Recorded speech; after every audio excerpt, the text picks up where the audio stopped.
మాకు పెళ్లి అయ్యి 8 నెలలైంది. ఇప్పుడు నేను 7వ నెల గర్భిణివి. కాన్పు రోజులు దగ్గరపడుతున్నప్పటికీ నాలో సెక్స్ కోరికలు ఏమాత్రం తగ్గడం లేదు. పైగా పూర్వం కంటే సెక్స్ కోరికలు ఎక్కువ అవుతున్నాయి. సాధారణంగా గర్భిణీ స్త్రీలల్లో ఏవో ఒక బాధలు కలుగుతాయని, దాంతో సెక్స్ ఎడల ఆసక్తి ఉండదవి అంటుంటారు. నాకు అలాంటి బాధలు ఏమీ లేవు. నేను చాలా సంతోషంగా, సుఖంగా ఉన్నాను. అందువల్లే కాబోలు నాలో సెక్స్ బాగానే ఉంది. అయినా సెక్స్లో పాల్గొనవచ్చో లేదో తెలియడం లేదు. ఎవరివైనా అడిగితే కాన్పు రోజులు దగ్గరపడుతున్న కొద్దీ సెక్స్ కోరికలేమిటని తిడతారని భయం.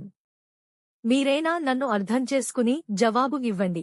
గర్భిణికి ఎటువంటి ఆరోగ్య సమస్యలు లేకపోతే సెక్స్ కోరికలు మామూలుగానే ఉంటాయి. గర్భిణికి ఈస్ట్రోజన్, ప్రాజెస్టెరోన్ హార్మోన్లు అధిక మోతాదులో విడుదల కావడం వల్ల సెక్సువల్ ఫీలింగ్స్ బాగానే ఉంటాయి.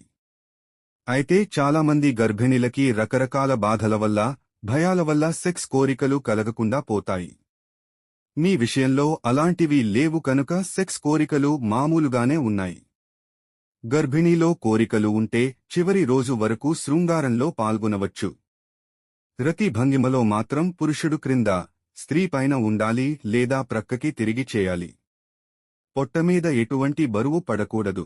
మిత్రమా, నేను చేసే వీడియోస్ మీకు నచ్చితే ఒక చిన్న లైక్ కొట్టండి. నా కష్టానికి నేను మీ నుంచి ఆశించేది ఒక్క లైక్ మాత్రమే. లైక్ కొడతారని ఆశిస్తున్నాను. సబ్స్క్రైబ్ చేసుకున్నందుకు ధన్యవాదాలు.